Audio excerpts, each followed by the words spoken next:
परीक्षा नाही, बेंच नाही, युनिफॉर्म नाही, तरी देखील या शाळेत मुलं शिकतात. दिवसाची सुरुवात ही व्यायाम, डान्स आणि धमाल करत होते. त्यानंतर मुलं ध्यान लावून बसतात. मग विज्ञानासारखा अवघड विषय हा खेळातून शिकतात.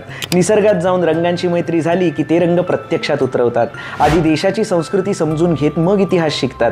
वाढदिवसाच्या शुभेच्छा प्राचीन भाषेची जपणूक करत संस्कृतमधून देतात. कविता, गोष्टी वाचून, शब्दांच्या भेंड्या खेळता खेळता कधी मराठी भाषेशी नाळ जोडली जाते हे कळतही नाही. शाळेला सुट्टी कधी आहे हे बघताना नकळत गणित आणि मराठी कॅलेंडर शिकलं जातं. वाचन कट्टा नावाचा प्रकल्प मुलांना वाचनाचीही गोडी लावतो. थोडक्यात 3 इडियट्स मधल्या रॅन्चोसारखं प्रात्यक्षिक करून मुलं इथं शिकतात. त्यामुळे कमेंटमध्ये ऑल इज वेल लिहून यांना शुभेच्छा देऊ. पण ही शाळा तरी कोणती आहे? ही पारंपरिक शाळा नसून प्रक्रिया नावाची पुण्यातील लर्निंग स्पेस आहे. मुग्धा आणि सचिन नलावडे यांच्या प्रयत्नातून ही शिक्षण पद्धती सुरू झाली. हा व्हिडिओ त्यांना शेअर करा ज्यांना असं वेगळ्या पद्धतीचं आणि सर्वांगीण शिक्षण आवडतं. प्रक्रियाविषयी अधिक जाणून घेण्यासाठी इथे संपर्क क्रमांक दिला आहे.